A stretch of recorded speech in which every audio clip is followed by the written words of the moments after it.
इस match number 40 West Indies versus Afghanistan group stage का आखिरी मुकाबला। फिर उसके बाद हम जाएंगे सुपर 8। लेकिन दोनों टीम्स फिलहाल अभी तक एक भी मैच नहीं हारी और दोनों टीम्स कोशिश करेगी सुपर 8 में जाए अनबीटन।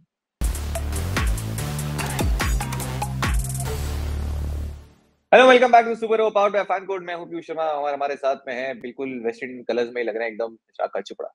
हाँ, मैं वहीं से माहौल वही बना लिया मैंने। अब थोड़ा बीची बीची फील ले रहा हूँ क्योंकि न्यूयॉर्क के तो या क्या पूरे अमेरिका के मुकाबले तो अब हो लिए हैं खत्म। अब जरा कैरेबियन बीचेस की तैयारी की जाए। तो कुछ साथ में हम छाछ लस्सी भी रख लें, कुछ मतलब थोड़ा और फील आ जाए उसके लिए। तू और मैं तो वही लिटिल लिटिल छाछ और लस्सी रख सकते हैं। फिलहाल कॉन्टेस्ट पे आते हैं तो वेस्ट इंडीज अफगानिस्तान की अगर बात करें तो दोनों टीम्स ही बहुत बढ़िया अभी तक टूर्नामेंट दोनों के लिए रहा है। बहुत ही कन्विंसिंग विक्ट्रीज रही है, लेकिन अफगानिस्तान के लिए थोड़ी और ज्यादा है, क्योंकि अगर आप उस ग्रुप में देखेंगे तो चैलेंज देने वाली टीम न्यूजीलैंड ही एक्सपेक्ट किया था कि उन तीन में से दो टीम आपको दिखेगी आगे क्वालिफाई करते हुए। लेकिन न्यूजीलैंड को जिस तरीके से हराया है अफगानिस्तान ने, और वो जो इनके एनआरआर है जो कि अभी बिल्कुल आसमान पे है, आपको लगता है कि क्या अफगानिस्तान स्टार्ट करेगी एज फेवरेट? बट क्योंकि कंडीशंस हम खेले डैनिसामी में जहां पे बहुत बढ़िया बैटिंग कंडीशंस है, एकदम बहुत ही बढ़िया पाटा विकेट देखने को मिला है, क्या इस वजह से वेस्ट इंडीज थोड़ा आगे चली जाती है? आई एग्री कि एक्चुअली ये मैच वैसे अच्छा होगा, लेकिन अगर मैन टू मैन मार्किंग करके देखोगे तो बल्लेबाजी में जो गहराई है वो ज्यादा वेस्ट इंडीज के पास नजर आती है। जो विस्फोटक क्षमता है वो भी ज्यादा आपको वेस्ट इंडीज में नजर आती है। और गेंदबाजी में ऑलमोस्ट बराबर है। मतलब ये ऐसा नहीं कह सकते कि ऑफ कोर्स उनके पास राशिद खान है, नूर अहमद है, पर आप ये नहीं कह सकते कि यार उनके पास ऐसी गेंदबाजी है जिसको देख के वेस्ट इंडीज आसपास नहीं आती। गुदकेश मोटी जब हाथ घुमाते हैं तो 2 विकेट तो पक्का लेते हैं, मन तो 3। अकील हुसैन नई गेंद से डाल देते हैं। बाद में गेंदबाजी के लिए अब आपके पास रोमेरो शेपर्ड के साथ आंद्रे रसल भी हैं, अलजारी जोसेफ भी हैं। उबैद मकई का मन करे तो वो खिला सकते हैं। आई मीन एक्चुअली ये बड़ी डिसेंट वेस्ट इंडीज टीम है और हालांकि बहुत बढ़िया खेले हैं अभी तक।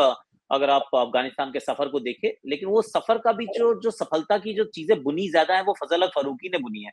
वो उस तरीके से उन्होंने नई गेंद से गेंदबाजी की कि सबको धराशायी कर दिया। पर अब क्या सामने जब ये टीम आएगी तो क्या इस प्रकार से वो कर पाएंगे, that will be a big question. तो वेस्ट इंडीज मेरे विचार में they will start as favourites. वैसे मैं एक्सपेक्ट कर रहा था कि ये कॉन्टेस्ट अगर शायद गयाना में होता तो और भी ज्यादा मजा आता, क्योंकि जिस तरीके से दोनों हम्म। स्पिन अटैक है और दोनों साइड्स की वो, एक तो अफगानिस्तान की हमेशा स्ट्रेंथ रही है, वर्ल्ड क्लास वो स्पिनर्स हमेशा रहते हैं उनके पास, बट वेस्ट इंडीज के स्पिनर्स ने भी बहुत ही अच्छा परफॉर्म किया, चाहे वो अकील हुसैन की बात करें, हम गुरकेश मोती की बात करें। और अगर ये कॉन्टेस्ट शायद गुयाना में होता तो और ज्यादा इंटरेस्टिंग होता, बट फिलहाल बहुत ही बढ़िया बैटिंग कंडीशन हमने लास्ट मैच में देखा ऑस्ट्रेलिया स्कॉटलैंड। वैसे अगर उस मैच पे आ ही गए हम, तो ऑस्ट्रेलिया इतना सब कुछ होने के बाद, वो सीरीज ऑफ इवेंट्स के बाद में भी मस्ती तो उन्होंने खैर कम नहीं करी है लास्ट मैच नहीं, वो एक्चुअली कुछ टाइम तो मैं वो ड्रॉप कैचेस का एक अलग से पैकेज बना के लोगों ने डाल दिया था कि देखो देखो देखो। तो वो भी ये देखी हमने, ड्रॉप कैचेस जो थी कुछ मुश्किल थी, पर एंड में जाकर मुकाबला जीत गए। ये तो एक तो वर्ल्ड कप भी उस प्रकार का हो रहा है कि जब रात को मैं सोने की तरफ जा रहा था तो बहुत देर तक नहीं सो पा रहा था कि यार वहां पे एंटीगा में मैच शुरू हो जाए।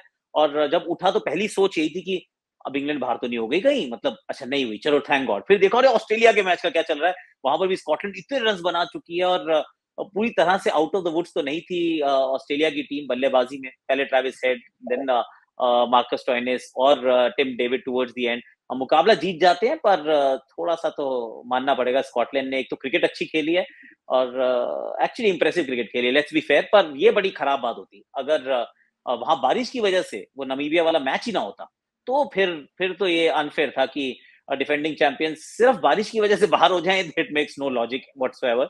तो अल्टीमेटली जो बेस्ट टीम्स थी वो क्वालिफाई कर गई, विच इज अ गुड। फिलहाल कुदरत का निजाम किसी के लिए तो काम किया है, क्योंकि लग रहा था एंटीगा में जिस तरीके से बारिश हुई थी, कोई चांस नहीं लग रहा था कि ये मैच होने वाला है। बट उतनी बारिश के बाद में भी फाइनली वो 11 ओवर्स का मैच देखने को मिला, और उसके बीच में बारिश आ गई थी। बट फाइनली इंग्लैंड जो है क्वालिफाई करते हुए दिख चुकी है, जो कि टूर्नामेंट के लिए बहुत ज्यादा जरूरी था। फिलहाल जिस तरीके से टूर्नामेंट चल रहा है, फैंस के लिए बहुत बड़ा चैलेंज हो गया कि किस तरीके से फॉलो करें आप लाइव मैचेस, क्योंकि एक तो रेंज इंटरप्शन इतने लंबे हो चुके हैं कि वो मैच ऑलरेडी बहुत एक्सटेंड हो गया है, ऑलरेडी टाइमिंग जो है वो सूट नहीं कर रही थी। तो अगर आप अभी भी बने हुए हैं लगातार, तो हैट्स ऑफ आपको क्योंकि बहुत मुश्किल हो चुका है फिलहाल फॉलो करना। बट बने हुए वेस्ट इंडीज के स्पिनर्स भी हैं। हमने बात की कि इतनी ज्यादा हेल्प यहाँ पे नहीं देखने को मिली है, बहुत अच्छी बैटिंग कंडीशंस हैं। अगर आप स्कोर देखेंगे तो लास्ट ऑस्ट्रेलिया वाले मैच में भी 180 देखने को मिले। लास्ट कुछ T20 इंटरनेशनल में भी अगेन 180, 190, 200 रन बनते हुए दिख रहे हैं। वेस्ट इंडीज स्पिनर्स की बात करें, अकील हुसैन 7 ओवर्स कोई विकेट नहीं है यहाँ पे। अगेन मोती के भी 7 ओवर्स सिर्फ एक विकेट है। आपको लगता है कि थोड़ा ज़्यादा जो पेसर्स पे बहुत ज़्यादा रिलायंट होना पड़ेगा वेस्ट इंडीज़ को इस मैच में? रसेल के नंबर्स बहुत बढ़िया रहे यहाँ पे, अल्जारी जोसेफ के नंबर्स काफ़ी अच्छे रहे।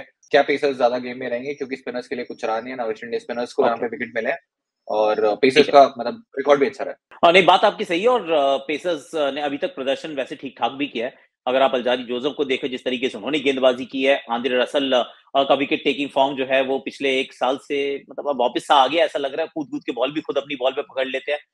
दूसरी तरफ देखें तो फजल हक फरूकी और नवीन उल हक दोनों ने ही अच्छी गेंदबाजी की है। इनफैक्ट फजल का तो मतलब वसीम अकरम टाइप की गेंदबाजी कर रहे हैं, लेफ्ट राइट बॉल बहुत स्विंग कर रही है और उड़-उड़ के पीछे गुरबाज को कैचे पकड़नी पड़ रही हैं। तो फास्ट बॉलर्स के लिए थोड़ी-सी मदद ज़्यादा है पर कितनी ही ज़्यादा है? देखिए फैंटेसी के दृष्टिकोण से तो है क्योंकि हम फैंटेसी के दृष्टिकोण से सोच रहे हैं कि किसको विकेट ज़्यादा मिलने के चांसेस रह सकते हैं। वरना अगर 180 185 रन का मैच हो रहा है तो फिर तो किसी के लिए भी मदद नहीं है। बल्लेबाज फाइनली चैन की सांस लेकर सोच सकते हैं कि चलो रन बनाते हैं कि प्रोवाइडेड यहाँ पर बारिश ना हो तो। तो एक आधा मैच तो बैटर को भी बनाने दो रन्स यार, इट्स एब्सोल्युटली ओके। तो मुझे लग रहा है बैटर्स का थोड़ा पलड़ा ज़्यादा भारी रहेगा। फास्ट बॉलर स्पिनर्स पिटाइयाँ सबकी होंगी, जो डेथ में गेंदबाजी करेगा उसको विकेट मिलने के थोड़े चांसेस ज़्यादा हो जाएँगे। यहाँ लेवल सबके निकलेंगे और आपने रन्स बनाने की हुँ, बात की, तो एक बैटर जो कि एक बहुत ही बड़ा कॉल लिया था वेस्ट इंडीज़ ने वर्ल्ड कप स्टार्ट होने से पहले, वो था शमन हेटमायर को उन्होंने बेंच किया। क्योंकि इतना कुछ खराब आईपीएल सीज़न गया नहीं था उनका। अगेंस्ट पंजाब एक बहुत ही बेहतरीन इनिंग भी खेली थी उन्होंने नीचे आके बट उन्होंने उन्हें बेंच करके खिलाया शर्फिन रदरफोर्ड को और उन्होंने वो प्रूव भी किया, वो दिखाया भी कि वो डिज़र्व करते हैं। कितनी अच्छी इनिंग थी वो अगेंस्ट न्यूज़ीलैंड जहाँ पे किसी के बैट पे बॉल नहीं आ रही थी, बहुत अनइवन बाउंस था शर्फिन रदरफोर्ड अकेले वो वहाँ पे जो है एक इनिंग को लेके गए और जो कि बाद में मैच विनिंग इनिंग भी हुई। हाँ, ये डिफरेंस था एक्चुअली आप क्वालीफाई कर चुके हैं या फिर ये वाला मैच जो था वो डू और डाई हो जाता। क्योंकि ये थ्री वे टाई हो सकती थी ना कि आप अफगानिस्तान से न्यूजीलैंड हारी, न्यूजीलैंड ने वेस्ट इंडीज को हराया, वेस्ट इंडीज को आगे जाने के लिए अफगानिस्तान को हराना पड़ता और फिर वो जो सडनली उसका जो परमिटेशंस कॉम्बिनेशंस जो है वो बहुत अलग हो जाते हैं। वो एक पारी थी जो उस टोटल तक लेकर गई वेस्ट इंडीज को जहां से फिर West Indies could actually control the game. क्योंकि अगर ये कहीं 120-22 130 पे रुक जाती पारी, जो लग रहा था एक समय की रुक जाएगी, आपके सारे मेन स्ट्राइकर्स तो आउट हो चुके थे। इनफैक्ट आपका जो एंकर है वो रॉस्टन चेज भी आउट हो चुके हैं, तो फिर बचा नहीं है गेम में कुछ। तो वहां शफीन रदरफोर्ड की वो पारी इन दी एंड वही था अंतर जीत और हार के बीच में क्वालिफाई और ये एकदम जान बिल्कुल अधर में लटकी रहे उसमें अंतर जो था वो शफीन रदरफोर्ड ही था। तब वो की मैचअप्स की बात कर लेते हैं जो कि मैच में भी बहुत इंपॉर्टेंट है और आपकी फैंटेसी टीम में भी इन ग्लव्स ऑफ।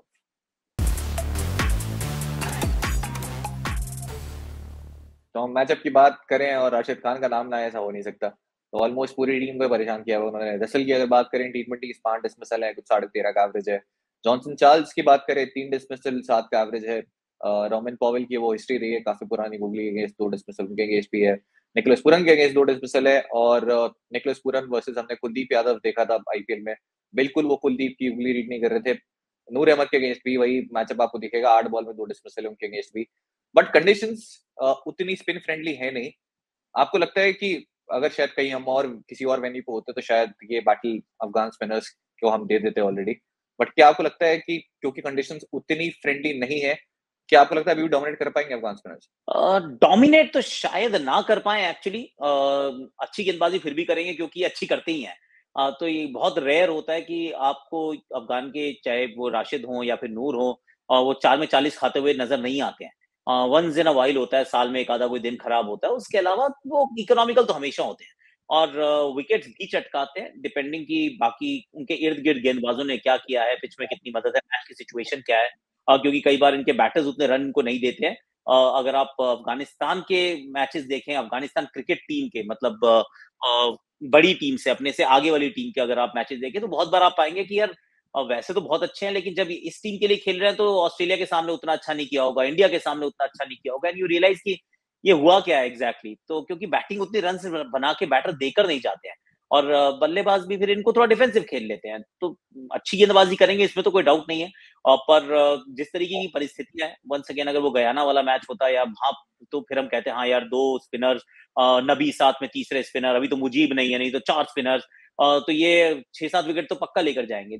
अभी भी इकोनॉमिकल तो रहेंगे और विकेट भी जरूर चटकाएंगे पर ऐसा शायद ना हो जिसमें आप कहें कि they run through the opposition वो शायद काम ना हो। जो वैसे जिस तरीके से दोनों अभी टीम है बहुत ही क्लोज, वैसे उनकी राइवलरी भी रही है। 4-3 से लीड करी है वेस्ट इंडीज अभी, और आखिरी 2 मुकाबले दोनों अफगानिस्तान ही जीते वे बैक इन 2019 आखिरी मुकाबला जो हुआ था, जब वो अडॉप्टेड होम ग्राउंड पे खेले थे इंडिया में रखता हूँ मैं। उसके बाद से अब दोनों टीम्स आपको वापस खेलती हुई दिखेगी। ओडीआईस में भी खेला इनफैक्ट उन्होंने वहां पे, और वहां पर भी अफगानिस्तान जीती है, तो बहुत ही क्लोज कॉन्टेस्ट आप फिर से एक्सपेक्ट कर सकते हैं। फिलहाल आपके फेवरेट कैप्टन कौन है जो आप बनना चाहेंगे? अभी मैं आपको वो बना देता हूँ। राशिद खान ही बन जाते हैं यार। बन जाओ राशिद खान। तो बात करते हैं कैप्टन जैसे एक्सपर्ट।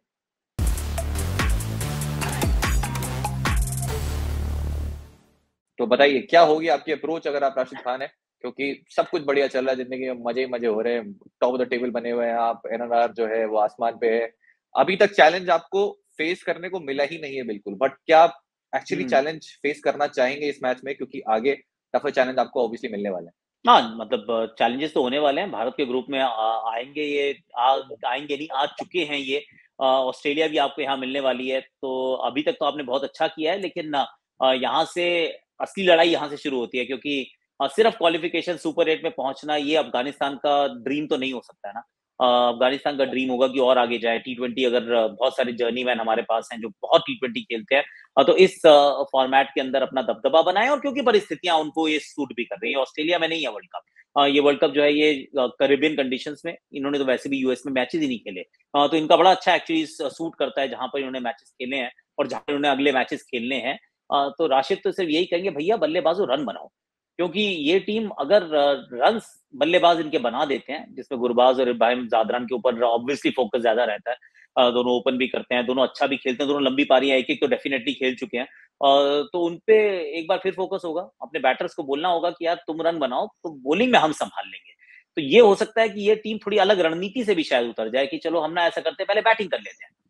क्योंकि पहले बैटिंग करते हुए ये मुकाबला जीतने की काबिलियत रखते हैं। शायद चेज करते हुए जीतने की काबिलियत उतनी ना रखते हो। तो अमूमन जो आपकी स्ट्रेंथ है, आप सेकंड करना चाहते हैं, तो वो वाला काम इनकी गेंदबाजी स्ट्रेंथ है। तो मे बी बोल सेकंड, पहले बैटिंग करो, और सामने वाली टीम कहेगी हम पहले फील्डिंग कर लेते हैं, क्योंकि वो उनको वो वाली चीज ज्यादा सूट करने वाली है। तो हो सकता है टॉस का महत्व ही ना हो, पर बैटर्स को रन बनाने होंगे, ताकि जो अफगान के गेंदबाज हैं वो अपना एक्चुअली मैच के अंदर नियंत्रण बना सके। स्ट्रेंथ की आपने बात की, तो मुझे लग रहा है मेरी स्ट्रेंथ है कि मैं आपका फैंटेसी कैप्टन गेस कर सकता हूँ। तो पहले हम जाए, अबे उससे पहले मैं गेस कर लेता हूँ, फिर आप बताना कि सही है कि नहीं। रसल, और बात करते हैं इसकी फैंटेसी फंडास। प्रकाश भाई, क्या मैं सही हूँ? द्रेरस द्रेरस द्रेरस 100%, 100%। तो कैप्टन रेडर्स, वाइस कैप्टन, और आपके वोडा कॉस। राशिद खान। पहले जब ये टूर्नामेंट शुरू हुआ था, तो रोस्टन चेज के ऊपर मैं बहुत फोकस कर रहा था, पर रोस्टन चेज ने ना कुछ किया नहीं है अभी तक। जिस फॉर्म के साथ वो आए थे, ऐसा लग रहा था कि ये वर्ल्ड कप उनका होने वाला है, पर हुआ नहीं है। ना गेंद के साथ, ना बल्ले के साथ। इंपॉर्टेंट एक तो पारी खेली है, पर ऐसा कुछ नहीं किया जिसको आप कहो कि मेरी फैंटेसी के कप्तान होने चाहिए।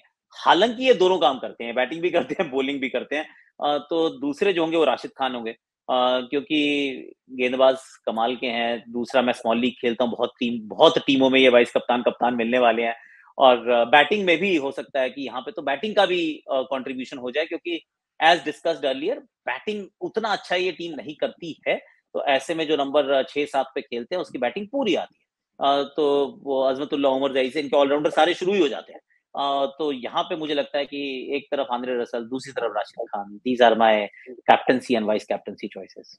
वैसे मैं कैप्टन और वाइस कैप्टन दोनों सेम ऑर्डर में ही बोलने वाला था, रसल और राशिद खान ही होंगे, क्योंकि मेरे भी वही होने वाले हैं, और ऑब्वियसली सेफर करेक्ट। ऑप्शंस वही है। इसके अलावा वैसे आपने ऑलराउंडर्स की बात की, गुलबदीन नाइब को प्रमोट किया गया था लास्ट मैच में, और 49 भी किए, तो उन्होंने क्रूशियल। तो लेटेस्ट स्टेज में वो ऑफकोर्स ऑलराउंड वाला रोल जो गुलबदीन नाइब से भी आपको दिखेगा, और एक्चुअली एक डिसेंट ऑलराउंडर है जो कि लास्ट कुछ महीनों में अच्छा कंट्रीब्यूट करते हुए आ रहे हैं फॉर अफगान क्रिकेट। फिलहाल आखिरी सेगमेंट पे चलते हैं, जो कि मेरा फेवरेट है, क्योंकि यहाँ पे बहुत सारे मीम्स देखने को मिलते हैं, जो भी मसाला दुनिया भर में चल रहा है, और ऑब्वियसली मतलब पाकिस्तान बाहर हो गई, थोड़ा मसाला कम जरूर हुआ है, बट फिर भी भरपूर मात्रा में रिमेंबर द फेस। तो भाई ये है मेरा पर्सनल फेवरेट, जो कि मुझे लगता है कि one of the greatest cricketing memes है, जो कि हमें बीपीएल से मिला था, बीपीएल फाइनल में, जहाँ पे रसेल और नारायण से पूछा गया था, मोइन अली भी थे उस पे, और उनसे पूछा गया था कि final match your perform what happening. वो बहुत मस्त है यार। रसेल वो रसेल ने बहुत बोला मस्त भी था, है। What do you mean? Final match you perform. तो यूएसए क्रिकेट ने वो रिक्रिएट किया जब वो अभी वापस क्वालिफाई किए थे, और ये आपको स्क्रीन पे दिखेगा जहाँ पे अली खान पूछ रहे थे आर्मी जोन से कि first world cup match you perform what happened. फिर नीचे रसल ने इनफैक्ट कमेंट भी किया हुआ है कुछ रसल ने रिप्लाई भी किया नीचे what you mean. Oh god, मैं सीरियसली बता रहा हूँ, मीम फैक्ट्री जो है ना, ये they are outstanding, they are outstanding. और कई बार तो मुझे एक्चुअली थोड़ी सी ना उनसे थोड़ा एनवी फील होता है कि यार ये इतना क्रिएटिव कैसे सोच लेते हैं, जहां तक मेरी सोच नहीं जाती है, मतलब वहां से तो इनकी शुरुआत होती है। तो मीम्स आर एब्सोल्युटली आउटस्टैंडिंग। और एक और बात बताता हूँ, वैसे 12 नहीं कुछ 24 एक महीने पहले मुझे ये भी नहीं पता था इसको मीम ही कहते हैं। तो मैं पूछता था यार इसका एमी है, इसका मतलब क्या होता है, ये मतलब बोलते कैसे, इसका प्रोनाउंसिएशन क्या है। तो अब समझ में आ गया कि भैया ये मीम्स होते हैं और मीम्स की एक अपनी फैक्ट्री होती है, और वो बड़े कमाल के क्रिएटिव लोग होते हैं। तो शत शत नमन है जी आप सबको। वैसे आप कभी कभी फॉर्चुनेट फील करते हैं अनफॉर्चुनेट कि आप क्रिकेट इस स्टेज में नहीं खेल रहे हैं जहाँ पे ये मीम की दुनिया है, क्योंकि वो मीम जो है कभी कभी तो बहुत ज्यादा खतरनाक भी होते हैं जो कि आप नहीं देखना चाहते हैं। हाँ नहीं, वैसे ये भी अच्छी बात है, सही कहा आपने, मतलब फायदा भी है नुकसान भी है। देखो नुकसान ये है कि अगर तो इस युग में खेलता तो फिर मैं T20 की बहुत प्रैक्टिस करके आता। जब मेरे कोच साहब कहते जमीन पे खेल, नहीं तो नेट से निकाल दूंगा, मैं कोच साहब को कहता सर देखो ना, ऋषभ पंत को भी तो आप ही सिखा रहे हो। तो जब ऋषभ पंत आपका प्यूपिल हो सकता है तो मैं भी तो हो सकता हूँ ना, लप्पेबाज आकाश चोपड़ा। तो फिर मैं बहुत पैसे कमाता। तो ये एक अच्छा काम होता, पर फिर मीम भी बहुत बनते हैं। फिर आकाश काश होता, काश पता नहीं क्या क्या बनाया जाता। तो या उस वाले दृष्टिकोण से देखो तो बच्चों के दृष्टिकोण से अच्छा है एक्चुअली, क्योंकि फिर then they would have said कि हाँ डैड के बारे में ये लोग बोल रहे हैं, आजकल सब देख लेते हैं ये। तो उनको अच्छा नहीं लगता बिल्कुल भी, उनको अच्छा नहीं लगता। मुझे मेरी बेटी रोज वो टेलर स्विफ्ट और हैरी पॉटर के मीम बताती रहती है, एक ये मीम, एक ये मीम, एक ये मीम, 11 साल की है कुल वो। तो उस दृष्टिकोण से देखूं तो अच्छा है। बच्चों को लग रहा है पापा बड़े अच्छे समय में बड़े अच्छी क्रिकेट खेलते थे, उन्हें क्या पता बेचारों को। ऑफ कोर्स आप बिल्कुल अच्छे क्रिकेट खेलते थे, और ये मैंने पर्सनली मतलब आपको बहुत बार बोला है कि मैं पर्सनली बहुत बड़ा फैन था, और मेरे जैसे और भी बहुत सारे हजारों लाखों फैंस आपको मिलेंगे। फिलहाल हमारे जो लड़के हैं वो जरूर आर्ट ऑफ ट्रोलिंग सीख गए, क्योंकि शुभमन गिल की बात हुई थी, सब जगह चर्चा थी कि थोड़ा बहुत डिसिप्लिनरी रीजंस की वजह से जो है रिलीज कर दिया गया है, जो कि एक्चुअली प्री डिसाइडेड था कि रिलीज होने वाले हैं। शुभमन गिल ने उसका बहुत ही प्यारा सा रिस्पॉन्स दिया, बहुत ही cheeky, and I learning the art of discipline from Rohit Sharma. इसके बारे में क्या कहना चाहेंगे आप? नहीं, ये एक्चुअली होता है, पता है, क्योंकि ये अफवाहों का बाजार बहुत गर्म होता है। और टू बी वेरी ऑनेस्ट, जब जितना आप दूर जाते जाओ, अब तो फिर भी दूरियां थोड़ी कम हो गई हैं पीयूष, पर पहले था कि अगर आप इंडिया से जितनी दूर जाओगे ना, जितना उसमें टाइम ज्यादा है, गैप अगर आप देखो, तो उतनी अफवाहें चलती थी। लोग अपनी अपनी कहानियां बनाते जा रहे, किसी के पास वेरीफाई करने का तरीका नहीं था। इनफैक्ट मैं तो खुद ही बना था फेक IPL प्लेयर। मुझे बताया गया कि ये आप ही हो, मैंने कहा मैं नहीं हूँ। वो बाद में पता चला उस बंदे ने किताब लिख दी, उसका नाम था अनुपम मुखर्जी। वो ना झूठ लिख रहा था, सच्ची बता रहा हूं, एकदम सरेआम झूठ लिख रहा था कि KKR जो है, मतलब मैं टीम में था, हम केप टाउन में लैंड हुआ, उसने डरबन बता दिया, और वो डरबन के अंदर पार्टी बता दी। मैंने कहा यार हम हैं तो केप टाउन में, हम तो डरबन गए भी नहीं है। पर नोबडी वुड एक्चुअली आस्क और चेक और वेरीफाई। सबने डिसाइड कर रखा था कि देखो इनके फोन कॉन्फिस्केट हो गए हैं, इनके पास लैपटॉप नहीं है, ये यहाँ पे पार्टी करते हुए पकड़े गए हैं। मैंने कहा लेकिन हम तो केप टाउन में, बात तो डरबन की कर रहा है। तो पहले वो बड़े मलिशियस हुआ करते थे, तो यहाँ पे एक शुभमन के पास मौका था कि चलो जी डिसिप्लिन डिसिप्लिन की बात कर रहे हो, तो ये लो खत्म हुई कहानी। खत्म कहानी हमारी आज की भी हो जाती है, लेकिन खत्म अभी इस वर्ल्ड कप की नहीं हुई, क्योंकि अभी भी बहुत लंबा टूर्नामेंट बाकी है और हम आ गए हैं अब फाइनल स्टेज में, सुपर 8, फिर उसके बाद में नॉकआउट फाइनल। तो अगर आपके पास में और ऐसे कोई मीम्स है, अगर आपके पास और कुछ ऐसा मसाला है, तो हमें भेजते रहो, हम उस पर बात करते रहेंगे। अगर आपको कोई सवाल है, सजेशन है, तो जरूर भेजिए, बात करेंगे अगले एपिसोड में। बहुत बहुत शुक्रिया अगर समय देने के लिए। मुलाकात होगी अगले एपिसोड में।